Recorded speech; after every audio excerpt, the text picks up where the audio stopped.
Ile litendeka Homa Bay haikutendeka maneno mzuri. It is bad manners for people to fight. Even in Mount Kenya region, they cannot vote for him. Hiyo ndio hatutaki. Mambo ya street, mambo ya dialogue hapana, tupewe tu do. Mwezi moja na nusu imeisha, tunagoja pesa zetu hazitoki. But our aim is to see Mr. Mutafa in court, either alive or not alive. Mtoto aliweza kuinua macho na akaniambia shosho, mimi nakufa juu ya msichana. Wale ambao unapiga hawa ambao mikono imevunjika ni our neighbors, our brothers here. Kazi yake Kasongo, Soprano, one time waende. I know you all know we left government long time ago. Anaita President Kasongo ama anaimba vitu ya one time. That police officer should be fired immediately. Kumpendi weta, kumpenda atuoli. Usijaribu kuleta kitu ya aina hiyo. This is the Radio Generation News. Naam, imetimia saa 1 kamili. Hujambo popote ulipo na shukran sana kujiunga nami hapa Radio Generation. Jina langu ni Soki Brenda na karibu. Kiongozi wa DCP Rigathi Gachagua ametoa wito kwa viongozi wa upinzani kumuunga mkono na mgombea mmoja wa urais ili kumkabili Rais William Ruto katika uchaguzi mkuu wa mwaka 2027. Gachagua ambaye amejitokeza kama mgombea anayependekezwa amesema ana tajriba ya uongozi, anaaminika na ana mtandao mpana wa kisiasa unaomwezesha kuiongoza nchi. Aidha, ameahidi kushikilia serikali kuwajibika kutokana na kile alichokitaja kwa matumizi mabaya ya fedha za umma na hatua zinazowaathiri wa Kenya. Objective number 2, the people have told me unanimously that for us to correct the evils that bedevil this country, William Ruto must be one term and must be sent home. That message was clear. To achieve that, I have been told and I am persuaded that the United Alternative Government must identify one presidential candidate to face William Ruto in the next general election. Kenyans have made it very clear that we cannot gamble or take any risk that might bring William Ruto back. Kenyans are persuaded that we must do whatever it takes, including sacrificing our own personal political ambition, to identify one single presidential candidate. This is the only way to set this brutal regime home. Na kwa taarifa zingine, naibu rais Kithure Kindiki ameahidi kuwa serikali itaendelea kuchukua hatua kukabiliana na tishio la njaa na ukame nchini, huku akifichua kuwa mikakati mbalimbali tayari imewekwa kukabiliana na athari za ukosefu wa chakula. Kindiki amesema serikali inalenga kuhakikisha Wakenya wanalindwa dhidi ya athari za ukame wa muda mrefu. Na akizungumza wakati wa kikao cha 30 cha kawaida cha Baraza la Bajeti na Uchumi kati ya serikali kuu na kaunti, Kindiki amesema sheria ya maandalizi ya kitaifa ya kukabiliana na majanga tayari ipo na itawezesha uratibu wa mitikio wa serikali katika majanga kama njaa na mafuriko. Kikao hicho kimewaleta pamoja viongozi wa serikali kuu na kaunti kujadili mikakati ya bajeti na uchumi. Relief because of the food situation. We have a depressed harvest from the bread basket of the country's cereal producing areas. We have a depressed harvest, and therefore we have taken measures to cushion the country from hunger and from famine. And the Ministry of Agriculture is engaged, and the National Treasury has been very supportive. We need to put everything in place to make sure that our country does not struggle, because modern countries have a way of being resilient against the shocks that come either by weather or by other things, including the war in Iran. Na waziri wa usalama wa ndani Kipchumba Murkomen ameitaka idara ya magereza kujumuisha katika mjadala wa dira ya Kenya Beyond 2030, akisema hatua hiyo itasaidia kuboresha programu na vifaa vya magereza na kuimarisha mchango wake katika maendeleo ya taifa. Akizungumza leo mjini Ruiru wakati wa hafla ya kuapisha na kuaga maafisa wapya wa kadeti za magereza ya Kenya, Murkomen amesema ni muhimu idara hiyo kupewa nafasi katika mipango ya muda mrefu ya maendeleo ili iweze kufanya kazi kwa ufanisi zaidi. We want the prisons department to be part of the conversation of the vision beyond 2030, so that we modernize our programs, we improve our equipment, we make sure that this service is properly contributing to the development of our country. Otherwise, Your Excellency, I'm very happy. You know, in Senate, I was your deputy, Your Excellency, and I know your work ethic. I was looking at us today here, and it was very interesting. When you exited that office to become from the majority leader seat, and I occupy that office, I learned a lot from you. And my deputy is also here, who is the chair of the Committee of Security. So the Lord works in mysterious ways, and you can see from one way or another, we keep getting this opportunity to serve Kenyans. And we want to promise Kenyans that we'll continue serving them with dignity, with honor, so that then the people of Kenya can get value for money for the resources they give us to serve them. Naye mbunge wa Mkurueni John Kagusha alihojiwa na Tume ya Kitaifa ya Uwiano na Utangamano kuhusu matamshi yanayodaiwa kuwa ya uchochezi aliyotoa katika mkutano wa kisiasa Kieni, kaunti ya Nyeri. Wakati wa kikao hicho, Kagusha kupitia kwa mawakili wake alipinga tafsiri ya Kiingereza ya matamshi yake, akitaka tume hiyo kuyapitia kwa lugha ya Kikuyu ili kubaini maana halisi ya alichosema. Mbunge huyo amesisitiza kuwa yeye ni raia anayeheshimu sheria na atasubiri uamuzi wa mahakama kuhusu swala hilo. Aidha, Kagusha ameitaka serikali kuhakikisha kesi zinazohusu matamshi ya chuki na uchochezi zinashughulikiwa kwa haki na bila pendekeo. The only issue which we have with the summons is that let the clip be played. Yes. And also you have read the words that were uttered. Right. The problem we have is that misinterpretation of the words that we said, that we really can't have them read in the version in which have been misinterpreted. So we have already read in the language in which they were uttered. The clip can be played as many times, you know. But on the interpretation, because we already have an interpretation already before the court of law, which by the way is also different from what you have interpreted here. So in the regard of that interpretation, as you have put it, that we have an objection, a very serious objection on, because that is not what we said. What we said is what is on the clip, is what has been read in the language in which it was put, but that interpretation really is distorted.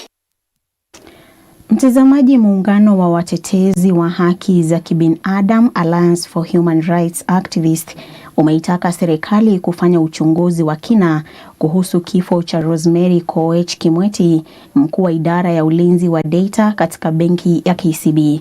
Kimweti aliripotiwa kupatikana amefariki katika nyumba yake mjini Ngong siku ya Ijumaa, huku mazingira ya kifo chake yakizua maswali.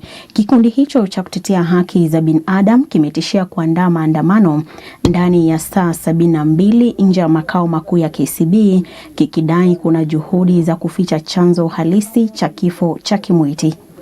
An impartial investigation into circumstances surrounding Rosemary Koech Kimweti's death. Immediate preservation of all physical and electronic evidences relating to cash 146 billion transaction, including emails, system logs, and audit trails, communication, and compliance records. We need to call upon the investigating bodies to come out and investigate this matter surrounding the death of Rosemary. We don't want to believe or to be taken through stories that Rosemary committed suicide as it is being reported out there. We felt like she did not commit suicide. There is something that needs to be done so that we can find out what exactly happened to Rosemary. And that's why we feel like Rosemary did not commit suicide. Na kwa taarifa zingine, umoja wa wahadhiri wa vyuo vikuu yani UASU umepinga mpango wa chuo kikuu cha Moi wa kuwafuta kazi wahadhiri 75 kwa madai ya kupunguzwa kwa wafanyakazi. Uongozi wa UASU ukizungumza na wanahabari hii leo umedai uamuzi huo uondolewe mara moja, ukitaka uongozi wa chuo kuingia katika mazungumzo na wahadhiri. UASU imetahadharisha kuwa iwapo uamuzi huo hautabatilishwa, huenda wahadhiri wakaanzisha mgomo na hivyo kuvuruga shughuli za masomo chuoni. Muungano huo sasa umesisitiza kuwa masuala yanayowakabili wahadhiri yanapaswa kutatuliwa kupitia mazungumzo badala ya hatua za kuwafuta kazi.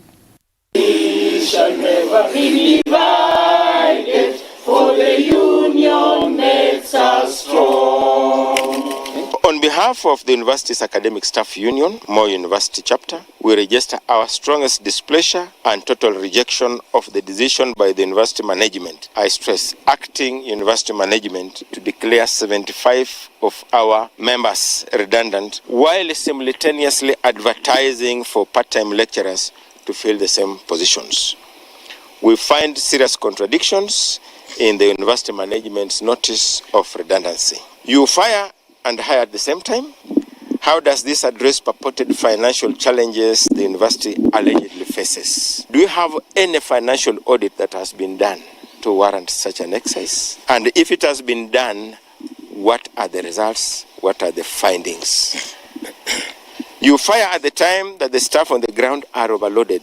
And as we speak, we have colleagues, we have lecturers who are teaching classes of well over 1,000 students. With the demand immediate withdrawal of the advert for part-time lecturers in the affected departments. Na hatimaye baadhi ya viongozi wa kidini kutoka Nyanza wamewataka wanasiasa kuwa watulivu, wakiwashtumu kwa kuanza kampeni mapema kwa gharama ya utoaji wa huduma kwa wananchi. Wakizungumza hii leo Kisumu, viongozi hao wa Nyanza Clergy Fellowship wameonya kuwa siasa zenye joto nchini zimeanza kuchochea makabiliano ya ghasia. Kiongozi wa umoja huo Winnie Owiti pia amewashtumu wanasiasa kwa kutoheshimu wito wa NCIC wa kufika mbele yake. To be responsible for their speeches. We have said that if they use wrong words, destructive words, like some of them have even called for civic war right now. Some of them are asking other people to touch others, block them from going to places. And when they are called upon, they deny, they say that the media is changing their words. I don't think this media can change what I'm saying right now. You cannot drive a nation without knowing what is happening in that nation.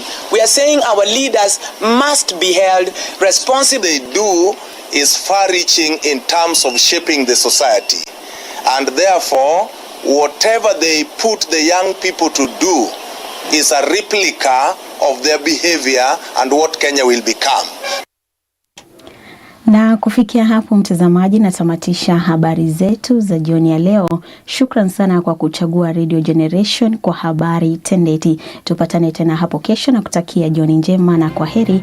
Jina langu ni Soki Brenda.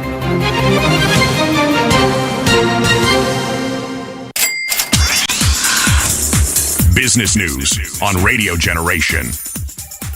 Good evening, I'm Soki Brenda. Kenya's pension assets under management have crossed the 3 trillion mark for the first time, rising by 12.66% in the 6 months to June 2026.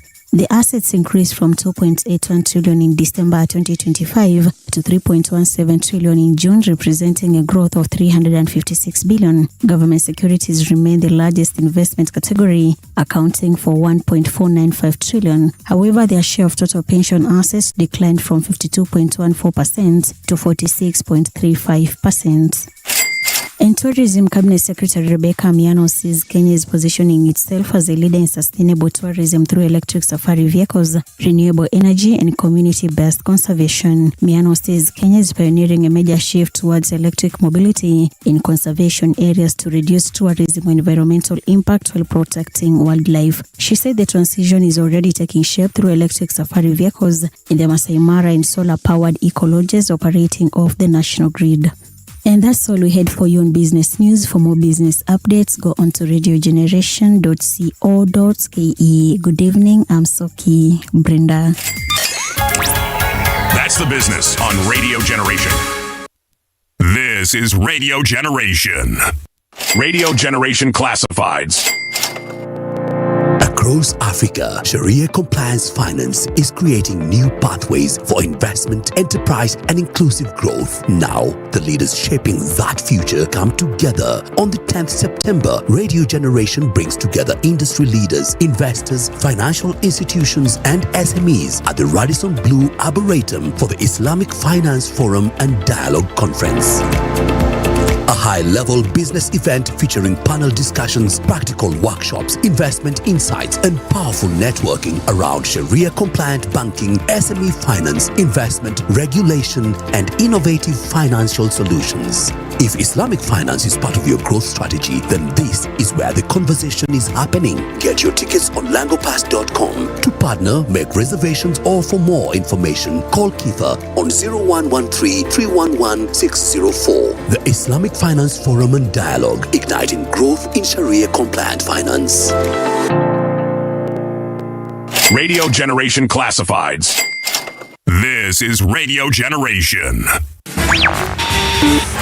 This week, power was tested in the corridors of leadership, economies shook under pressure, and the voices of ordinary citizens demanded to be heard. From breaking decisions in high office to protests in the streets, from moments of triumph to tragedies that stopped us in our tracks, these are the headlines that shaped our week. And beyond the noise, we search for what really matters: the connections, the context, the stories behind the stories. And this is your weekly news roundup on Radio Generation, where every headline has a heartbeat and every moment counts.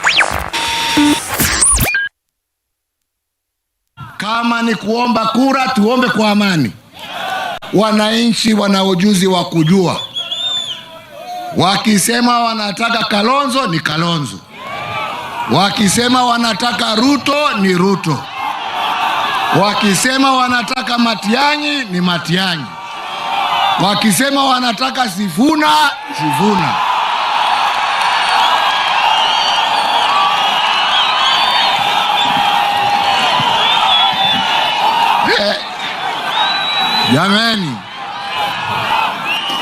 Jameni chungeni.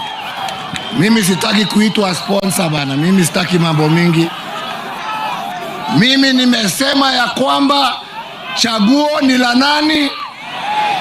Chaguo ni la nani? Na hakuna haja ya kulazimisha Mkenya yeyote kwenda upande huu au upande huu. Alright, hakuna kulazimisha Mkenya yoyote ende upande huu ama upande huu. Yeye alitisha akapewa. Akapewa vizuri. Anasema kwanza alitisha mara ya kwanza hakupewa. Ya pili akaitisha akapewa. No, alitisha mara ya kwanza hakupewa. Hiyo time nyingine akarelax akaitisha. Then hiyo mara nyingine akaitisha akapewa. Good evening, ladies and gentlemen. My name is Mungala Mbuvi and this is a Generation Report. I'm with Muthoni Kenywa. Muthoni Kanywa. Kanywa, sorry. Yes. Kenya sijui imetoka wapi. Sijui mnani enlarge. It's a small Kanywa. But it's all right. All right. Yes. How are you doing? I'm very well. How are you? How's your week been, sorry? It's been up and about. It's back to school Monday and all the relaxation tulikuwa nayo sasa imeisha. Sasa ni a lot of traffic, a lot of activity and doing CBC homework. Interestingly enough, sijapatana na traffic. Yes, sijapatana na traffic. I think ujaenda rush hour. When I was coming this way, it was a bit thick. And it's going to continue. No. 5 o'clock I was on the road na sijaona traffic mingi.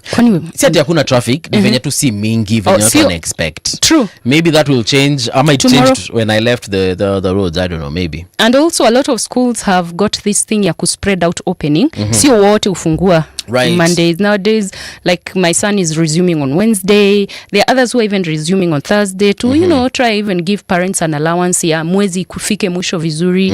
And we just wish all Kenyans well in their back to school endeavors. We are either affected or ukosi mtu karibu na wewe nya kuna hiyo. But sasa leo haja yetu hapa ni tusiase kiasi. Siasa kiasi. Going back to what the fourth president Uhuru Muigai Kenyatta has said, said over the weekend. Yes. Alisema number 1, yeye hataki kuitwa sponsor. Amesema at the end of the day Kenyans are the ones to decide. Wakitaka alianza na nani? Wakisema ni Kalonzo ni Kalonzo. Wakisema ni Ruto ni Ruto. Akasema kama ni Matiang'i ni Matiang'i. Alafu akasema kama ni Sifuna basi ni Sifuna. And of course the crowds went wild. Yes. The crowds went wild. I don't know whether it's because they were in what's the name of that place again? One thing you have to give it up to Uhuru Kenyatta. As much as tulimuita Kamwana in 2002 and we thought he was a novice and he did not know much about politics, you have to give it up to him in terms of the way he has transformed from that kaskini young man who looked like alikuwa anasukumiliwa siasa. He looked like he was just another, somebody who is very oblivious of what is happening in the nation. Right. He transformed. For the Uhuru we knew in 1997, unakumbuka ile time ya Moses Muhia, and the Uhuru we are seeing right now, he's learned very fast. I give it up to him. He knows how to read the room. Reading the room is an essential factor in politics. So he did. He knew when he mentioned Sifuna there, he knew there would be warmth. In 2002 he was the official leader of opposition. You remember, because he more or less was number 2. Yes. It was Kibaki, then him. Yes. Then everyone else followed. Yes. And what you can say about him at that time, he relaxed. He wasn't opposition. He wasn't opposing nothing. You know, because after all, he knew he was getting somewhere. Yeah. Hakupatia serikali stress rather, as opposed to what we have seen in the opposition leadership of the late Raila Amolo Odinga. Raila alikuwa anapatia serikali stress. Vizuri sana. Day in, day out. The only thing I remember Uhuru saying is that he used to call Kibaki General Kiguoya, which in Kikuyu means you're a coward. Because yes, when he was leader of opposition. And he did it for the first, I'd say, few months immediately after he lost. And to him, at the back of his mind, he knew his losing was a step forward. Yes. The way we know politics of Kenya. Right. Do not forget that in 1997, actually, after the 1997 election, Dr. William Ruto, at that time, he was member of parliament at Eldoret North. Ali have kuenda kuongea na Makto, because President Moi wanted to nominate Uhuru and the nominations zilikuwa zimejaa. They had to go and talk to Makto to rescind his nomination so that Uhuru can be put there, and then he was given, I think, a ministry, since he was assistant minister of something. Makto had to step down. Who had the courage to go and tell Moi's right hand man? Makto is even rumored to be Moi's son or something. Ati niwe unatoka ndio Uhuru aingie. So I think that experience gave Uhuru something. Alikuwa anajua siasa zinaweza waka moto, zinaweza zimika. Yes. So the experience that Moi was exposing him to, and even at that time alimshika mkono akamuinua akasema huyu ndiye nawachia. Moi alijua lazima niweke huyu kijana bunge, because haezi learn kama hayuko bunge. And I think that's a lesson, should be a lesson to present day politicians. You cannot just come from the blue and you say you're going into politics. How will you know how to talk in parliament? How will you know how to run a government? No, I believe hii maneno tunasemanga experience sometimes is unfair. Why am I saying this? Let me say why. Because, for example, I don't know the kinds of jobs you've done before, but maybe majority of the jobs I've done before, it was the first time I did them. And someone trusted me in that particular position. And they said, you know what, Movie, I will trust you. If you go there and you mess up, well, if bad. And trust me, I messed up a lot. Everybody has had their first time in the first time I was given a radio gig. Nilifanya madhogodhanyo mingi sana. Nilikuwa ninajiongelesha, ninacheza zile muziki mimi ninataka, because of the time I was on choosing the music. And I used to choose anything and everything from everything. Nacheza Lingala, kidogo nimeweka raga, kidogo nimeweka reggae, kidogo nimeweka Westlife, kidogo like this nimeenda Mugithi. I didn't know nothing about anything. And those times of Kapuka, ndio nimeweka Nameless, nimeweka Isa. But with time, I got to understand that this is how it's done. There's music that can be played a certain time, and there's music that can't be played a certain time. And here we are today. Another thing I've done before, I've MC'd. Someone trusted me with their wedding. Wow! I was not at the assistant MC. At where it is me, there's someone, then me, I'm there assisting. Na arusi mzima ya mtu. Someone trusted me with their wedding. Now again, madhogodhanio. I did my own things. We learned through mistakes though. But the wedding went on. I'm happy they trusted me because I learned along the way. So, getting back to politics. That's the point. Learning along the way. Getting back to politics. If today people want to trust Sifuna, for example, with the presidency, because he's a one-time senator. Okay? He's never been anything other than senator. Of course, he has held different positions in his party. But in terms of real leadership where he's receiving my tax. This is the first time. So if Kenyans want to trust him, tusianze kuambiwa ati sijui he needs experience, he needs to have done this, he needs to have done that. For me, that's neither here nor there. Because even the guys who've got experience, they have not done anything good for us or anything better. Let's acknowledge that we are still young as a democracy in terms of having very polished leaders. And I'm not saying young meaning at hatuna age. I'll just say we never learned from our mistakes. We've made so many mistakes in terms of electing our heads of state because we use euphoria every other time. 2002 ilikuwa ni yote yawezekana bila Moi. 2013 ilikuwa story nyingine hapo ICC mtu wetu aendi. So we've always been electing presidents for the wrongest of reasons. Now I always say in 2022 is the first time we elected, as much as it was Honorable Raila and Dr. William Ruto, I think that's the first time we actually did it without a particular euphoria, except for us from Mulima region. We wanted to say tunarudisha mkono blah blah blah, but the rest of the nation, it was these are two people wako na madhambi zao nyingi, wako na mauzuri zao nyingi, so let's get down. Previously ilikuwa euphoria. Nakumbuka tukichagua Kibaki, there were people 1 year later they were like, who the hell is this we chose? Pia tulipochagua Uhuru tukaanza kuambiwa choices have consequences blah blah blah. But the fact that mtu amekanyaga a few steps in political circle adds value. Why? Sometimes I would look at Honorable Sifuna. He's a smart guy, he's a lawyer, and when he's in these interviews, when he's not saying he's vying for presidency, when he's representing ODM, he says a lot of sensible stuff. But give him a mic and give him that podium where he is going to talk about how he's going to run a government. Have you heard him say anything? No, because first of all, he has not elected or chosen a team of handlers. Let me tell you, even if you're going to be a secretary in an office, then you're going to be promoted to be the PA to the MD of that office. You will need advisors. Unaona ule mwenye employee amekuwa mzee kabisa kwa hiyo kampuni, ndio unamuuliza password ya Xerox machine ni nini? We cannot overlook the value of experience. I'm not saying stupid people don't grow old or people who are dumb don't age, and we call them experience and they are still really brainworks kako kidogo hivi. But for somebody who is as polished as Sifuna, he has the capability of being molded into something so good. Because I look at William Ruto and his journey has been like this. Sifuna already hajastainiwa na vitu. Huyo jamaa akashikwa mkono, akuwe senate a second term, probably akuwe governor. Because you see, like in other countries, governors are the ones who become presidents. I don't want to mention the US. They are a 250-year democracy. But there, George Bush was a governor, Obama was a senator, Ronald Reagan, whatever. Like, they come from somewhere. You cannot come from nowhere to presidency. Actually, I believe utahema. You can, yes, but utahema. Unajua, hata seasoned politicians wenye wamekuwa in politics for 30 years, case in point President Ruto, pia yeye amechukua experts. Akona advisors when you advice on finance. He has experts who advise him on health. He has experts who advise him on agriculture and every other facet of governance in this country. So you can still be Paul Mungala Mbuvi, who's never done politics. Well, I have actually, but not national politics. Politics ya campus is national politics. But still, it's something. It's a lesson. That's where Babu Owino came from. Get into that position. If today I vie for president and I sell a proper manifesto and I sell a proper vision and a proper plan for this country, I deserve to be elected. And once I am elected, all I need to do, because look, governance is as simple as being the person driving. You're the driver, basically. But you will need someone in finance. I'm not an expert in finance. I will need an expert in health. I'm not a doctor. The only time I've been to a hospital nisale mimi nenye natibiwa. So essentially your role there will be oversight. My role there will be to coordinate, yes. And coordination. Yes. That's why I'm telling you, if you do not have experience in coordination. But not necessarily. Yes, you might need experience in fine. Maybe you've run a company before. Institution. Yes. Maybe you ran a company before. Let people see the success in that company. Maybe you are the CEO of X company which has grown from nothing to something. I'll give you an example. Vimal Shah.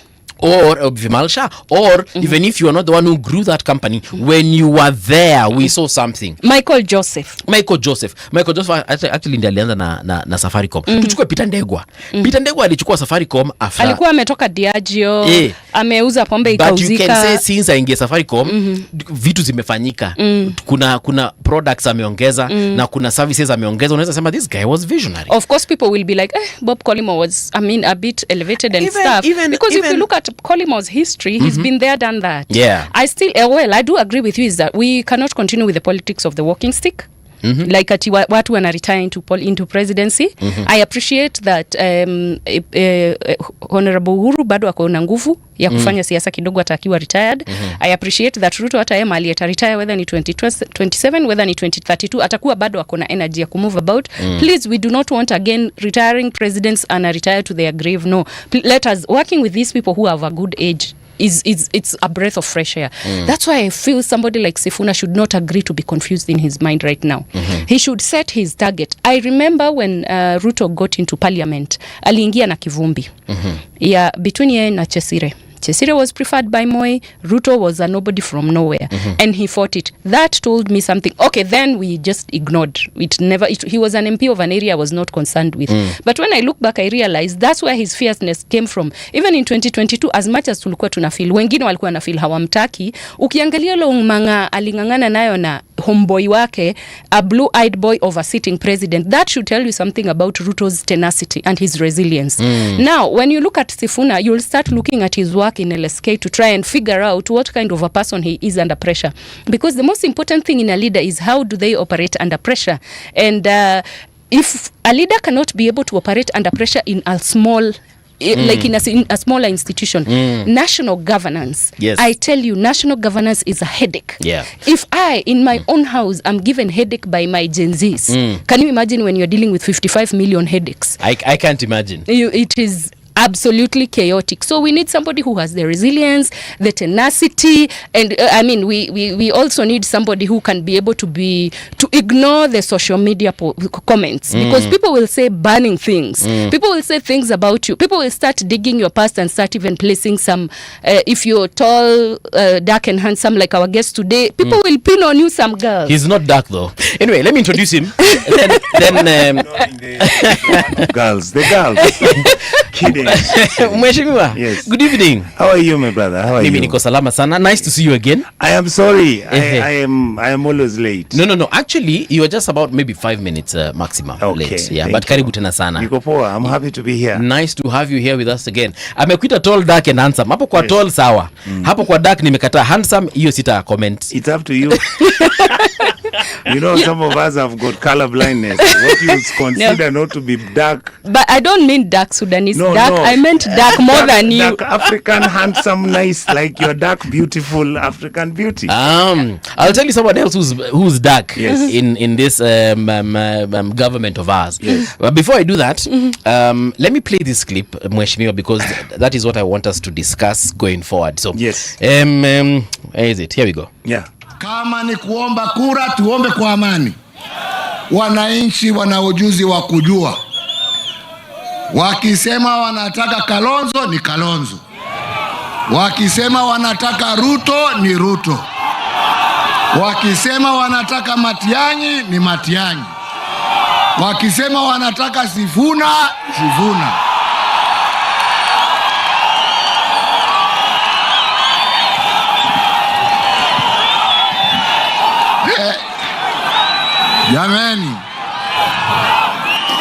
Jameni chungeni. Mimi sitaki kuitwa sponsor bana. Mimi sitaki mambo mingi. Mimi nimesema ya kwamba chaguo ni la nani? Chaguo ni la nani? Na hakuna haja ya kulazimisha Mkenya yeyote kwenda upande huu au upande huu. Alright, hakuna haja ya kulazimisha Mkenya yoyote ya kwenda pande huu. So with us in studio is Senator for Kisii County, that is Senator Richard Onyonka. Mhesh, karibu once again. I'm happy to be here. Umesikia hiyo maneno ya usiki vizuri? Niongezee kidogo tu. Andazu ukimwongezea, nataka kukumbusha wasikilizaji wetu kwamba Richard Momoima Onyonka is an ODM Senator for Kisii County. This is not just any other person. We are dealing with a veteran of politics. So chochote atatuambia leo, tega masikio. This is a gentleman who's been in parliament been kutoka 1997 I think. Yes. MP for Kitutu Chache, then akaingia Senate. Then this is a gentleman who was raised by a man who was the first person to get a PhD in Kisii. That was Dr. Zachary Onyonka, his father. This is a guy who comes, I hope when he dynasty, kubali tu any dynasty, but we are speaking to somebody who has got a wealth of information and a wealth of knowledge. So tega masikio kwa sababu pia amekuwa assistant minister. We were speaking about experience when just before you came in. So now I'm feeling so much at ease because we are talking with somebody who knows national government. This is a person who's been involved, according to the Mzalendo and the Hansard, has been involved in 818 discussions in Parliament She and has Senate. clearly studied you. Oh yes, absolutely. I adore this gentleman because he does not joke around with work, and his work is politics, and he is there to tell us the way things are done, whether it's right or wrong, and how they should be done. Karibu sana Mheshimiwa Onyonka. Thank you very much. Mesh, let me apologize for that one. Maybe I'll fix it at the top of the hour. Okay. But for now, let's just get on business. Okay, but you can get me. I can hear you. That's fine. This is what I'm using to hear you. Okay. Yes. Okay. You heard what former president said, the fourth president. Fantastic. That's what a statesman does. You see, there is this fake, or should I call it the false narrative, that when somebody in Kenya becomes president, then you are supposed to become a Zuzu. You go home, you sit there, you do nothing, you don't talk. I mean, the truth is, we are in a democracy. The constitution that we promulgated in 2010 is literally the American constitution. Yes. And in America, when the president wins or doesn't win an election, he goes back to his party and he starts rebuilding his party. And he starts rebuilding and messaging so that they can defeat whoever that defeated him. Okay. So I don't see why William Ruto is pranking. What is he pranking about? What does he want Uhuru to do? If the president of our republic was running the economy well, was making sure that corruption is minimal or none at all, was doing roads at a price which we all agree with and say he has done his best, he was making sure that teachers are employed using meritocracy, first in, first out. If he was to make sure that SHA is working and everything that is supposed to work works, if we had Linda Mama functioning, who would care what William Ruto would be worried about? We wouldn't. But if you're a president, even me, for example, today, if I was not a senator today, and I wake up in the morning and I realize this is the country I'm in, what would I talk about it? Okay. That's where Uhuru is. So he's in his rightful space. Absolutely. Voicing opinions. There's nothing wrong. It's just that Ruto is freaking. What is he freaking about? Uhuru said, he even mentioned Ruto's name. Yes. He said if Ruto wins, so be it. Right. And yet, we are behaving as if it's a do or die. We are behaving as if if you win an election, your job is to make sure you kill those you have defeated, and if you lose, is make sure you kill those who have won. Let me just ask. Let's entertain the wildest thought that indeed President Uhuru, the fourth president, is even funding the opposition. So what? What is the worst? See, Ruto is funding himself through these things he's calling empowerment. That's funding. Right. He's taking our public money from our taxes. That is what is distributing around all the people in the republic who are supporting him, whether they're members of parliament, MCAs, governors, and they're dishing our taxes. How can he say that Uhuru? In fact, Ruto is I said before, he's our ex. Yeah. I'm wondering. Not our current. No. Former president. But for his UDA, for his UDA unchos, he's a sweetheart. He's a sweetheart. So Uhuru, in this case, in your opinion, is voicing an opinion as a private citizen or as an influencer in the political circles? Because that, I guess, is the worry for everybody. These people who are having jitters around president. If Uhuru is an influencer, why would Ruto worry? Ruto used to say how Uhuru was a nothing. In fact, he used to say Uhuru was a huckster. He used to say Uhuru was a mlevi. Yeah. So why is Ruto now saying Uhuru is a statesman? All right. I mean, sometimes let us to stop being fake. In our country, we love being fake. Right. And yet, the reality is my president is using my taxes to influence people who are going to vote for him. And he's calling them empowerment. And yet, that empowerment does not have a legal structure. He's basically pecking money from the silos and distributing it amongst the people he calls his beneficiaries. Yeah. There's that time he said it was just, I think, over the weekend still. He said that he tried reaching out to Uhuru twice. Yes. Once in Ishaweri and then again in the city. And then we saw some ministers were appointed after that. Were those ministers donated or were they appointed on the advice of President Uhuru? There was a team that Uhuru, actually what President Ruto was doing was to pull a master stroke and make sure that he brings a handshake like Raila. Because every time the system dysfunctions and it begins to fail, then there's always a cop-out. And I can tell you this. I singularly sat and tried to understand what Uhuru was doing before the last election. Okay. I find it completely offensive when I find members from the Luo community who are in ODM arguing that Uhuru, in fact, did not even have an agenda of making Raila president. Okay. And yet, in reality, where I found myself, Uhuru was trying to break that cycle. Yes. Where you have two communities in Kenya, the Kalenjin community and the Kikuyu community. Interchanging. Not that there's anything wrong with that, but sometimes there's a point where you say, that's how Obama became president.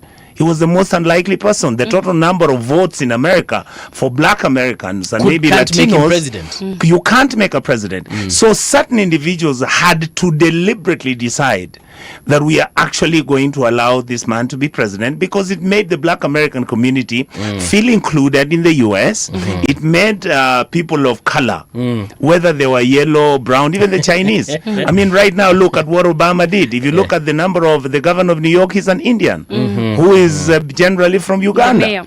The mayor. Obama's become president of the US. Where did he come from? Here. His father is from Kenya. And you look at a gentleman called Syed in Chicago, who is running for Senate. Ilhan Omar. You are having so many non-white yellow people seeing an opportunity to govern. I think there's even a lady who comes from your background. Yes, she's Hilda. Hilda Hilsey. Yes. That name confuses. Hilda Hilsley. She comes from Minnesota and she's been re-elected again. And those are the opportunities that, for me, what democracy opens up for people who have been marginalized and closed out for a long time. So I believe that Uhuru's intention, contrary to what people are saying, and on top of that, Raila historically never went beyond 300,000 votes in Central. This was the first time he actually got a million votes. Plus, He got 1 million votes. You see, Raila got 1 million votes. So when somebody's telling me that Uhuru didn't want Raila to be president, and yet I'm being told how can some of my friends Kina Junet were eating money for agents. That's why Raila lost. Raila didn't lose because Uhuru didn't support him. People were given money to go and pay agents, and when you don't have an agent in your polling station, I will add whatever figures I want. For sure. Because you're not there. Yes. It's a do or die. That's also another topic we want to discuss, especially when it comes to, you saw the way the political parties kitty was distributed. Obviously, the party with the biggest share is the one that has got most members of parliament. And we would want to look at how it is we can be able to manage funds during an election, because there is, of course, the IEBC cap, and also the issue of goonism, as much as we will still go back to what Uhuru said, because we need to look at it in a more detailed way. But you've mentioned something about agents, and I wanted us to briefly touch on it. What would be your take on how we are going to manage it in the coming election, where we have real loyalty? Because don't forget, the discussion of malls is all over the place. We need to find a way from somebody like you who has an idea. How are we going to manage to make sure that agents do what they're supposed to do? Oh God, that's a big topic. Maybe it just needs you people to have a topic about election sanitation or election management in Kenya. The reason is the elections are not won when you go to the polling station. Elections go on to registration. I mean, right now we are monitoring the numbers that are being registered. We know, and I can say here on your show that there are border points which have been created, the border registration polling stations, which have been created, where the government is bringing in people from Jubaland. Some are coming from Somaliland, others are coming from Ethiopia.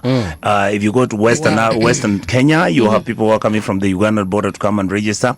But I can tell you this, even if the president today wanted to register people in northern Kenya for the numbers to increase, I swear to God, they can't reach 500,000. Okay. Why? Number two, the registration that is taking place is destabilizing the historical political distribution of the positions using the clan matrix. Okay. So the people in Northeastern, most of them are really upset because you are now dysfunctionalizing the historical arrangements which was on the ground. You are having minority communities that are importing voters. So you are shifting. Not that minorities shouldn't get those votes, but then you are shifting the dynamic. Once you shift the dynamic, you change everything on the ground. Is that so? Absolutely. We are friends. They are telling us hii itamkaanga na mafuta yake. We are still... Unajua hizi mara kwanza tunasikianga vitu kama hivi. No. The stealing of election is going to be done through the Kim's kits and in the polling station. Not because not out there. Those are nothing. Those people may not even come. I mean, how many times did I used to bring people with buses from Nairobi to Kisii to go and register for me to be an MP? You get 6 buses, then I tell people, you know, I just took in 2,000 people to Kisii. They are going to change the number. When the voting day comes, they don't even come home. The idiots don't show up. And yet they tell you are the one who's an idiot. Why? Because you are giving people money who are not going to show up. So let's agree that the politics of tokenism are not going to work this time. It's not going to work. I mean, you tell me. Importation of voters will only help you if you are already a winner. It only helps you when you are a winner. But if you are number 9, how many voters can you import to come and make you win an election? Naeka watu 2,000 alafu najisifu. Sema, look at me boys, you know, I got my team running, man. I got this. This thing is sorted out. Then you wait for the elections to come. Guess what? Shock. The damn guys don't show up.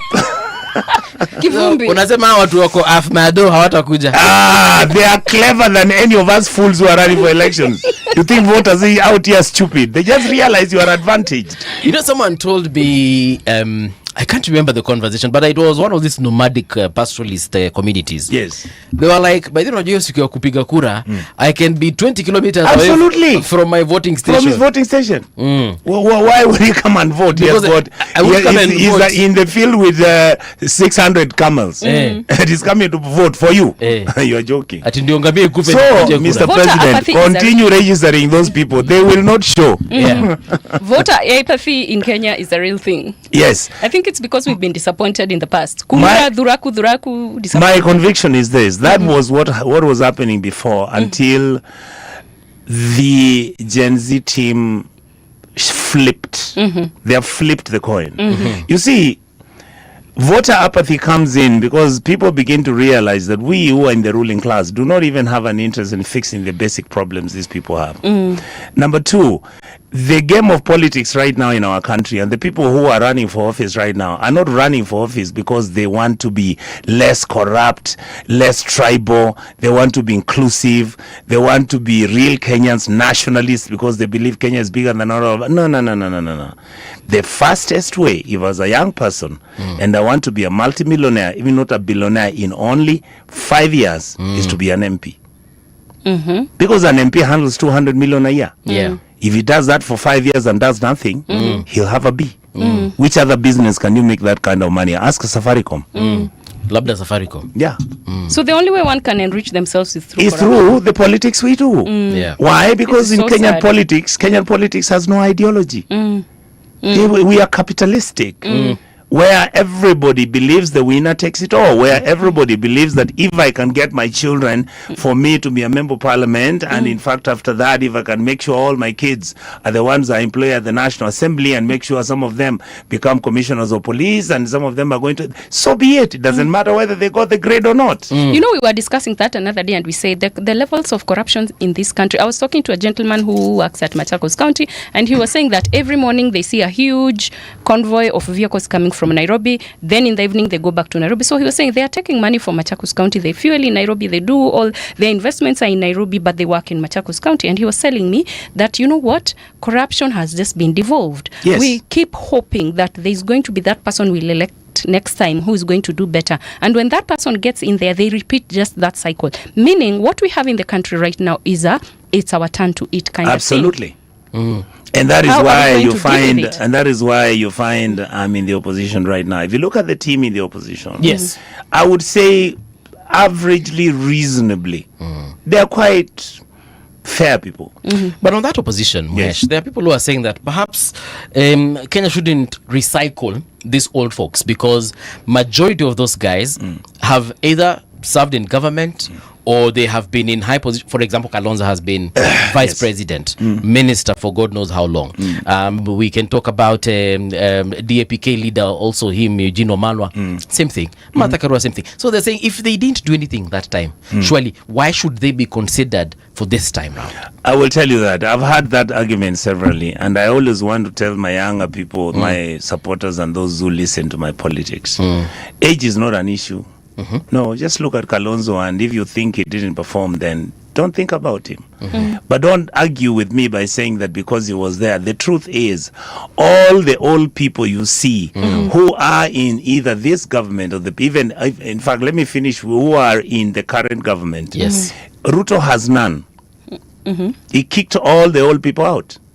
And everybody clapped to him about it. But that is where the mess is. Because Ruto has got no old men in the room who tell him, you don't do it that way. He has no old women who tell him, look, Baba, this thing, the way you are handling it, the results are unachoma. Wachana na hiyo. There is a way. Look at the history of Kenya. If you look at 1963 until when Mzee Kenyatta died in 1978, my father, who was a student who had come from the US in 1969, the young boy was 27. He was made a minister. But you had James Gichuru, who was 74. You had Mbiu Koinange, who was 82. You had a large number of older politicians who Kenyatta understood were the foundation of background. They were this was the ring fencing team that was going to win in the young generation that was taking over power. Kenyatta died, Moi came in. You forget, Moi brought in what? There was a group called? What were they called? No, there was Youth for. No, there was a new group of professionals and technocrats who Moi brought in. There's a name, I forget it. I don't know why it's gone. Titus Naikuni. You had the head of Kenya Commercial Bank. Incredible, intelligent, young, bright politicians. But Moi carried those old lorries. The Bedfords were there. He knew that he had to get Isuzu vehicles for the country to move. Those were the technical team that he brought him from the young side. Moi left. Who came in next? Kibaki. Perfect mix. Kibaki took his age mates and mixed with the older technocrats and professionals who had been in government who were able to actually manage government. Okay. Look at what Uhuru did. Uhuru got rid of Kibaki's older generation, which some people consider to have been a mistake. And he brought him Kina Matiang'i. When Matiang'i joined government, he was 33. You see, 33 or 34. He stayed there for 10 years. He left when he was 44. He's running for president when he is now 50. Where do you think he would have got experience to run for president or even run a ministry? So the argument that you are bringing these old people and therefore they've never done nothing. No. On top of that, he has the vote. Actually, now that you put it that way, yeah. When you say that President Ruto came in and he got rid of the status controller, the wonderful man who was Moi's person. He was Raila's man, from Kericho. I don't know why these people's names are living. He didn't have time for the people who are in Moi's inner circle. Even some of the MPs who were too close to Moi, he just got rid of everybody. But who gives you the institutional memory? So you need both ages. Yes, who cautions you? There's no country that runs with young men. Look at what Trump did. I mean, Obama came in, 70% of his government was Muzungu, 30% was brown people. Nobody complained. But he maintained all the factions, the facets, all the sectors of America, the civil society movement. He hired the best. Did William Ruto hire the best from amongst us? Absolutely not. So when he was picking the team that was from Uhuru Muigai Kenyatta, he just needed to show Kenyans that he's willing to do something. But Uhuru knew that alikuwa anamcheza. Hiyo ni game tu ya ya mtaa alikuwa anamchezesha. Right. That is why everybody, kina Matiang'i and company were told, and we told Matiang'i, you join that guy, me, I'll never talk to you. Yeah. Wow. You know, Look at all of them. What is it that Kavugo has done since he became minister? Nothing. What is Lee Kinyanjui done? Nothing. What is Oparanya done? He has just complained that his office has got no money. Once he was given 800 million, he says he's running for president. But at least Mutahi Kagwe has reduced fertilizer. Was it yesterday or the day before? That is if you just need to know whether it's him or somebody else. Somebody else. They have no power. Everything in the government is a business deal. But now that you've mentioned about the youth, it's 5 minutes to the top of the hour, and I would want us to pause and think about this young man who has hit the headlines the previous week, called Ndindi Nyoro. He launched a party, and I noticed there was a sigh of relief from a lot of people, because you do realize in Mlima there are factions that probably do not, mesh very well, or they don't mesh very well with Gachagua, and they feel this is our messiah. Yes. And we were talking with Mbuvi about the young people, and I was insisting to him that we need the experience, but when you put it that way about how Obama brought in young people, about how Kibaki did, sasa nimeona Mbuvi vile ulikuwa unaniambia, sasa I've seen it from a different perspective. Yes. And ningetaka tutaje kabla turuke hour about Ndindi Nyoro, his entrance to the opposition politics. Is he a green member? Is he a mole, or he's our other Sifuna from Mlima? What's your take? Ndindi just miscalculated. Sifuna did not. Ndindi, when the finance bill came, he heard. All of us were like, look at this guy. Number two, he has kept himself. He has done very well successfully, but he has also made his money in government. Ndindi has become a billionaire, where his partner has been President William Ruto. Please allow me to always say the truth. And as a result, they set up a company supplying poles, initially meaty, finally they went to concrete, and they made tons of money, and once money came for last mile connectivity, Ndindi then moved on. They agreed with William Ruto, they made their money, and he became the biggest shareholder of Kenya Power and Lighting Company. Sorry to disrupt you, is that where Ruto fell out with Jungle? Because Jungle was the one who was doing the concrete. Is it gossip, or is it... All these people fight over state enterprise ventures. Today you'll find if Ruto has consulted with somebody, wamerushana. If you find, even in the opposition, is that what is happening? No, before members of the opposition used to deal with guys in government. But now we have nobody. Right now we are in our outfit. I can tell you today, I know Sifuna has no business is doing with William. I have no business I do with William. Matiang'i has no business is doing with William. Gachagua, I don't think. The last time once he was impeached, the deal stopped. But he was also making deals. So even what the people have been saying that you are very much against the airport, it's because ulinyimwa deal. No, let me tell you. Looking for an excuse. Let me tell you, if I had wanted the money, I would have taken it. And I've said severally, I was initially offered a deposit of 200 million, and more was coming. It was supposed to be 500. It is not the money that I wanted. Rewind selector. Yes. Wall up DJ. Yes. 200 million what? That is the deposit I was going to collect in cash, crisp dollar bills. And I went to somebody's house and I showed the walls on the money on the walls. He said, you can pick this. And then the rest. That you leave the airport thing alone. Yes. And you refused, and I refused. No, and I've been offered money more than 4 times, not on the airport deal, but on whether I should join government and what I should do in government. But so anybody who's trying to say that some of us are in opposition to make money, by now I should be rich. I'm so poor. I'm embarrassed with myself. You said, Mheshimiwa, you said no to 200 million cash money. And that was a You've deposit. called it crisp, clean dollar bills. Yes. You said no. Absolutely. And then it was supposed to be to go all the way to 500. My brother, you still said no. Yes. Let me tell you, not that I was a saint, but you have to figure out who gives you money. There are people who will give you money, they blow your effing head off. So I had to make a choice between whether I'm going to keep my children and hide in a hole until all that money is eaten, or is take people's money and go and hide with it and they come and kill all of them. What would you do if you are a normal human being? I don't know. Right now, I don't have 200 million. That's a very good question. You take care of your children because that is the only thing you leave behind, which is worthy. Of course. So I'm saying that is not exclusively a Kenyan problem. That is what capitalistic societies do. What is happening? I mean, I don't even want to go to the US to discuss what's happening there, because what is happening in the States is 100 times of what's happening here. Every single thing that is happening here is a scam. If you look at affordable housing, it is a scam that is deliberately been created so that it creates in America what they call gentrification. It was William Ruto testing the water, and that is what he's telling the Americans, that he is going to take all these Africans and put them into apartments, and all the land that is available, most likely, Kina Monsanto and American companies are going to own those farms, and people are going to be put into apartments, and they are made to stay like students in school. That is why those houses are designed the way they are.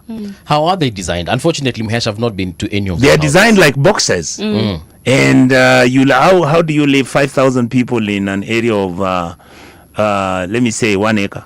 They call them the projects, and they are normally very sky high. They are projects. And projects are houses for poor people. For poor people, They have no sanitation. After a while, those houses where people are staying, once the government is unable to manage and control the populations in these areas where they are, that is how drugs were introduced to the black neighborhoods in America. You bring something that then is going to completely dismember and destroy the communities. That is how politics has been used in Central, and this cheap liquor is introduced deliberately to make sure that you pacify the population, because if you do not come up with strategies and interventions on how you are going to solve the problems of poor people, they are going to rebel and they'll kick you out of power, and they're going to hang all of us in the streets because of our behavior.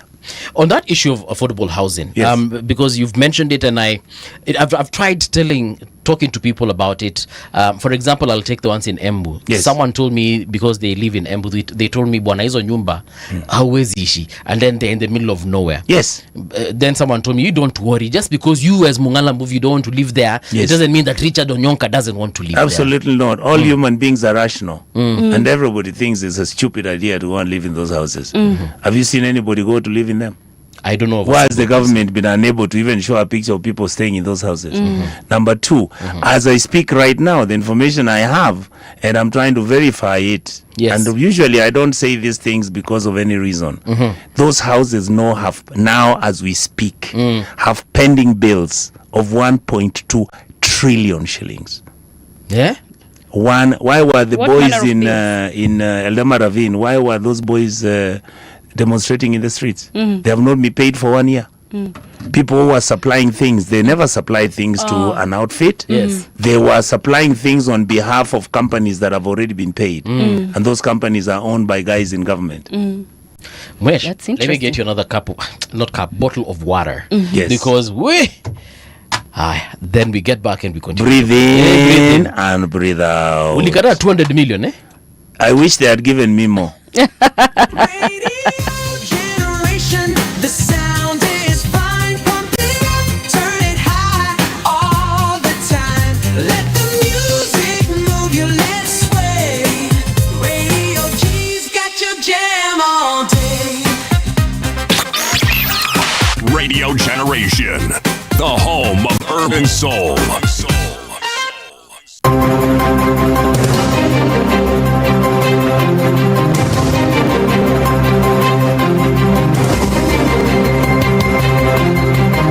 This is the Radio Generation News. Good evening, I'm Soki Brenda. The Democracy for Citizens Party leader Rigathi Gachagua has called on opposition leaders to unite behind a single presidential candidate to challenge President William Ruto in the 2027 general election. Gachagua, who has presented himself as the preferred candidate, says he has the leadership experience, public trust, and political networks needed to lead the country. He has also pledged to hold the government accountable over what he described as misuse of public funds and actions that have affected Kenyans. Objective number 2, the people have told me unanimously that for us to correct the evils that bedevil this country, William Ruto must be one term and must be sent home. That message was clear. To achieve that, I have been told, and I'm persuaded, that the United Alternative Government must identify one presidential candidate to face William Ruto in the next general elections. Kenyans have made it very clear that we cannot gabble or take any risk that might bring William Ruto back. Kenyans are persuaded that we must do whatever it takes, including sacrificing our own personal political ambition, to identify one single presidential candidate. This is the only way to set this brutal regime. The Alliance for Human Rights Activists has called on the government to conduct a thorough investigation into the death of Rosemary Koech Kimweti, the head of data protection at KCB Bank. Kimweti was reportedly found dead at her home in Ngong on Friday, with circumstances surrounding her death raising questions. The rights group has threatened to hold demonstrations outside KCB headquarters within 72 hours, alleging that there are attempts to conceal the circumstances surrounding Kimweti's death. It is demanding transparency and accountability in investigations into the matter. And impartial investigation into circumstances surrounding Rosemary Koech Kimweti's death. Immediate preservation of all physical and electronic evidences relating to cash 146 billion transaction, including emails, system logs, and audit trails, communication, and compliance records. Need to call upon the investigating bodies to come out and investigate this matter surrounding the death of Rosemary. We don't want to believe or to be taken through stories that Rosemary committed suicide as it is being reported out there. We felt like she did not commit suicide. There is something that needs to be done so that we can find out what exactly happened to Rosemary. And that's why we feel like Rosemary did not commit suicide. And the university's academic staff union WASU has opposed a plan by Moi University to lay off 75 lecturers as part of a staff reduction program. Speaking to the press, WASU officials called on the university management to immediately withdraw the decision and instead engage lecturers in negotiations to address the challenges facing the institution. The union has warned that failure to reverse the decision could trigger industrial action by lecturers, potentially disrupting learning activities at the university. WASU maintains that issues affecting academic staff should be resolved through dialogue rather than job cuts. We shall never be divided, for the union makes us strong. On behalf of the university's academic staff union, Moi University chapter, we register our strongest displeasure and total rejection of the decision by the university management. I stress, acting university management to declare 75 of our members redundant while simultaneously advertising for part-time lecturers to fill the same positions. We find serious contradictions in the university management's notice of redundancy. You fire and hire at the same time? How does this address purported financial challenges the university allegedly faces? Do you have any financial audit that has been done to warrant such an exercise? And if it has been done, what are the results? What are the findings?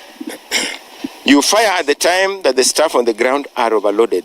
And as we speak, we have colleagues, we have lecturers who are teaching classes of well over 1,000 students. With the demand, immediate withdrawal of the advert for part-time lecturers in the affected departments. Interior Cabinet Secretary Kipchumba Murkomen has called for the Kenya Prisons Department to be included in the country's Beyond Vision 2030, saying this will help modernize its programs and equipment.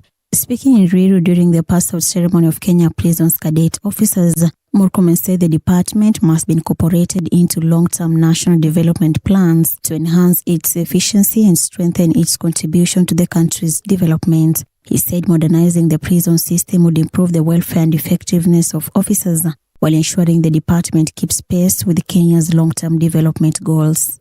We want the prisons department to be part of the conversation of the vision beyond 2030 so that we modernize our programs, we improve our equipment, we make sure that this service is properly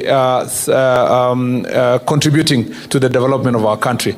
Otherwise, Your Excellency, I'm very happy. You know, in Senate, I was your deputy, Your Excellency, and I know your work ethic.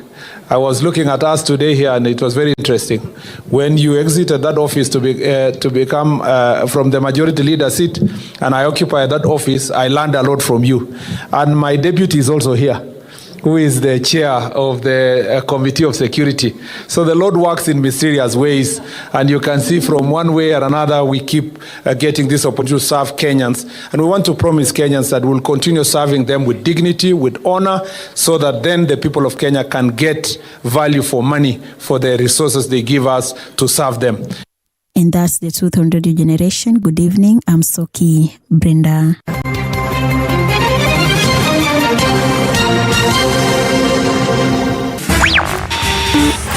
This week, power was tested in the corridors of leadership, economies shook under pressure, and the voices of ordinary citizens demanded to be heard. From breaking decisions in high office to protests in the streets, from moments of triumph to tragedies that stopped us in our tracks, these are the headlines that shaped our week. And beyond the noise, we search for what really matters, the connections, the context, the stories behind the stories. And this is your weekly news roundup on Radio Generation, where every headline has a heartbeat and every moment counts. All right, welcome back. This is Radio Generation, the Generation Report. My name is Mongala Movie, and I'm with Modoni in the studio. Now, we're with Kisii Senator, that is Honorable Richard Onyonka. Interesting conversation here. Me, I'm still shocked. Someone was given 200 million and they... Anyway, let me get straight to a different point here. There's a video I'd like to play for Muhesh, and I'd like his reaction on it. So yes. Here we...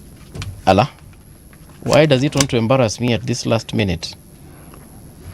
All right, now I'll play it in a short while. Yes. But it's a video that was on JKL Live. Yes. It's not really old. It was played a couple of weeks ago, I believe. We'll play it once it's ready, and then we shall get to your reaction on it. Yes. But I just want to understand one thing, because I think we left off saying that at the end of the day, in this government, almost everybody is just doing a deal as opposed to them delivering for the people. Yes. And you said that the people in the opposition, yes, none of them, if at all they're there, maybe hawajapatikana bado, none of them is in business currently with the president. And if you're not in business with the government, then you're in trouble. Yes. Maybe you can just expound on that a little bit. You see, there is a reality that the way our system works right now, the Kenyan government system, political system, it is a system where it is based on quid pro quos. It's a give and take. And historically, and this is what makes young people very upset. Right. Historically, the same dealers are the ones who have been negotiating these deals. If you notice, the people that were in Uhuru's government, some of them will always flip onto the next coming government. A few did not go into Ruto's government because there was too much vitriol and hate amongst themselves. But the truth and the reality is that if today you were to ask me, yes, how is your ruling class, your political class, how are they behaving? They have noticed something very simple. The voters have changed. The demographics have changed. The young people don't care about some of these things that our leaders are fighting about, and that is money, tribalism, a winner takes it all, employing relatives and cousins. People just want facilitation and an environment where they do their best, because Kenyans know what to do. So the reality you have, and this has been my experience, is that the politicians you see, when you see Moses Kuria saying something, he says it because he has been sent to say something. Yes. But to be honest with all of you, I rarely take Moses Kuria seriously. Yes, let's listen to Moses Kuria. In fact, I think now the video is ready. Let me see. Yes. Let me ask you a question. My good friend Ricky G is preparing to go for an overseas trip. Where? US. Which month? September.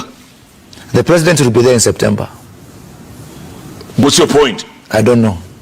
I don't know what I'm saying.